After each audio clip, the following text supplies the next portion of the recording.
Elle a dit à l'apôtre, j'ai besoin que vous priez pour moi. Mais il lui a dit, mais comment s'appelle la sœur?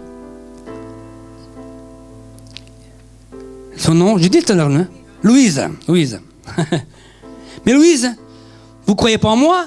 Vous dites que je suis un charlatan? Et vous me demandez pour prier pour vous? Non, en fait, je ne veux pas que vous priez pour moi. Je veux que vous qu'on concorde que je suis déjà guéri. Et lui a dit, mais je ne comprends pas là. Jusqu'à maintenant, vous disiez que j'étais un charlatan. Et là, vous venez demander que je concorde avec vous pour votre guérison. Pourquoi vous n'allez pas à votre église, à votre pasteur? Ah non, parce que là-bas, eux ne croient pas en la guérison divine. Ah, et là, vous croyez? Mais l'apôtre l'a dit, moi, je vais prier. Mais si Dieu l'a guéri, moi, je ne suis pas d'accord. Parce que lui, il était vexé avec elle. Hein? Parce que lui, tous les mois, elle venait tout le temps embêtée. Mais Dieu l'a guéri. Et après qu'elle soit guérie, durant le processus jusqu'à voir la guérison totale, Satan l'a harcelée, lui disant qu'elle va être tout le temps comme ça, que tout ça c'est des mensonges. Mais elle a résisté et elle a eu sa guérison totale. Il y a une sœur qui a donné un témoignage il y a déjà 2-3 ans. Elle avait un problème de muscles. Je ne sais pas comment ça s'appelle. Et elle devait être hospitalisée et opérée, mais elle ne voulait pas. Et le médecin lui donnait des médicaments pour aider à supporter les douleurs. Et elle mettait foi. Elle venait de la Suisse. Et un jour, dans une convention, elle est partie. Et quand elle est partie, quand elle est rentrée dans l'avion, elle s'est rendue compte qu'elle n'avait pas les médicaments. Et sans ça, les douleurs étaient atroces. Alors, déjà dans l'avion, elle a mis foi. Et elle a dit, je vais à la convention, je ne vais pas acheter des médicaments au Portugal, et je suis sûr que Dieu va me guérir, et je rentrerai en Suisse sans douleur. Et durant la convention, elle a commencé à sentir son corps libéré, les muscles qui étaient en train qui faisaient mal encore, mais la douleur avait baissé. À la fin de la convention, il n'y avait plus de douleur. Elle a même donné le témoignage avant de partir en Suisse.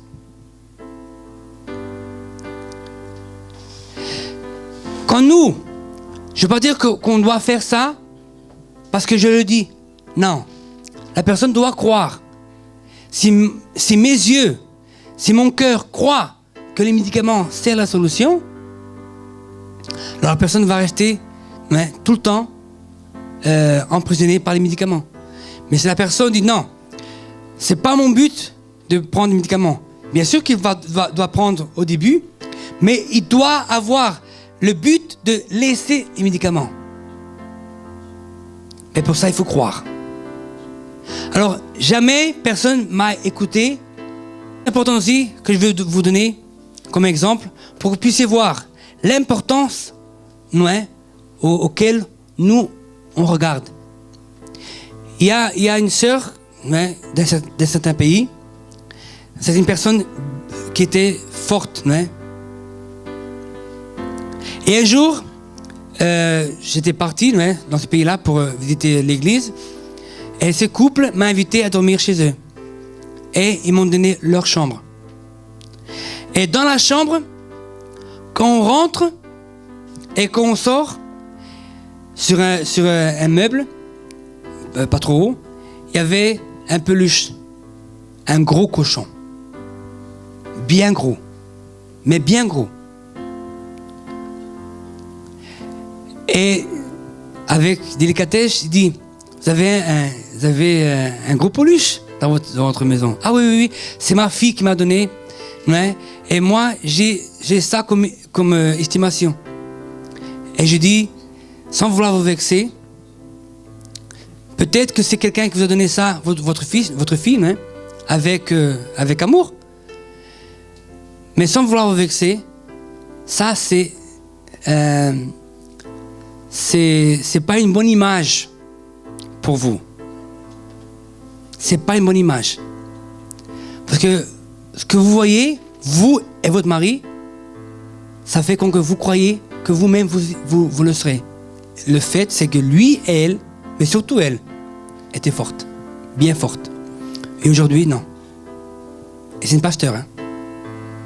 C'est une pasteur. Ma fille, un jour, elle a reçu comme cadeau une poupée africaine. Mais cette poupée était triste. On voyait que la poupée était triste. Et soudain, on s'est pas rendu compte tout de suite, on s'est rendu compte plus tard que Priscilla était triste.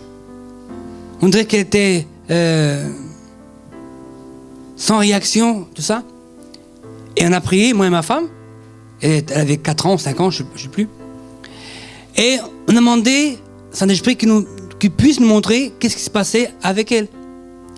Et un jour, dans mon canapé, j'ai pris la poupée pour m'amuser avec elle. Et tout de suite, j'ai vu la poupée que j'avais vue avant. Mais j'ai comme ça m'a sauté aux yeux. Voyons le visage de la poupée. Et Dieu m'a dit, c'est à cause de cette poupée-là que ta fille est triste. Parce que c'est l'image qu'elle voit. Elle se voit en elle-même la tristesse. Alors j'ai rien dit, mais j'ai dit à ma femme, et en cachette, on a détruit la poupée. On a détruit toute l'onction, l'effet que ça faisait contre ma fille.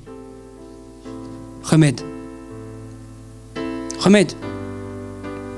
Il y a un tableau d'un jeune homme. Et ce tableau-là, il est partout. J'ai déjà vu partout. Et cet enfant, il pleure. Qui c'est qui connaît ce tableau-là? L'enfant est en larmes.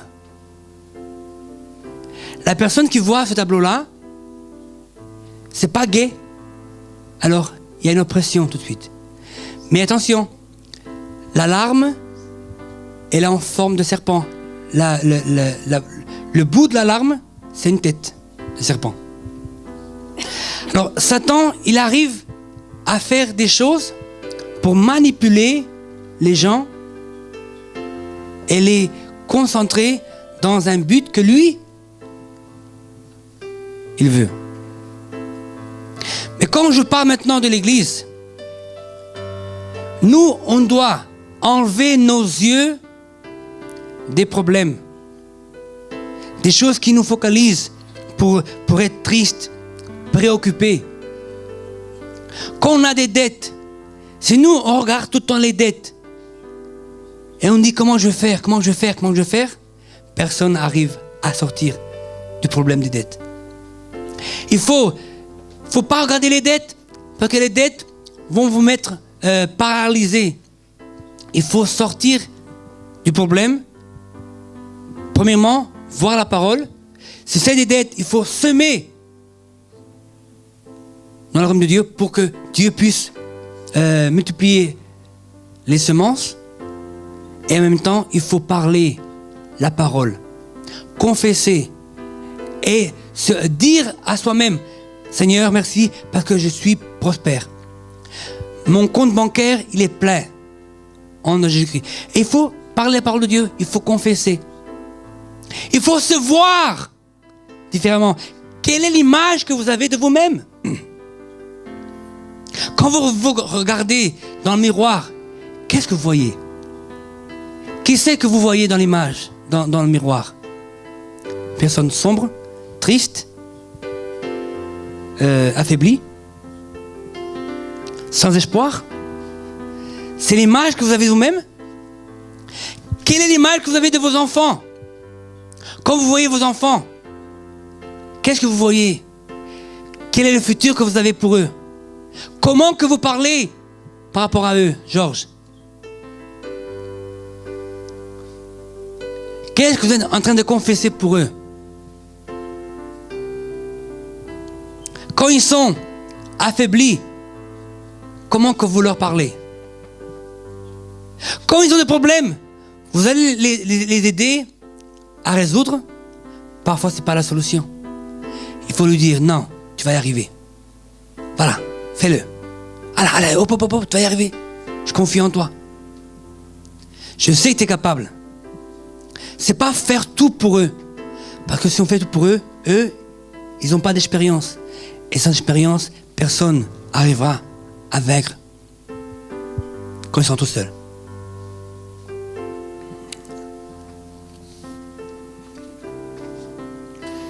Tout à l'heure, je disais que l'important, c'est que nous, on arrive à contrôler nos sentiments. Quand on a peur de quelque chose, quand on arrive, quand on va être jugé, ou il y a un jugement, et quand on sait qu'on va être devant le juge ou devant le... je sais pas quoi, non? Comment qu'on reste? Quand quelqu'un vient prêcher ici, s'il se dit « j'arrive pas », c'est difficile. Un jour, moi, ça m'est arrivé, hein, mais là, j'avais pas d'expérience. Le pasteur, j'ai déjà raconté, qui m'a appelé, en 5 minutes, m'a demandé de prêcher. Et moi, j'avais rien du tout. J'avais même pas l'expérience d'un groupe de maison.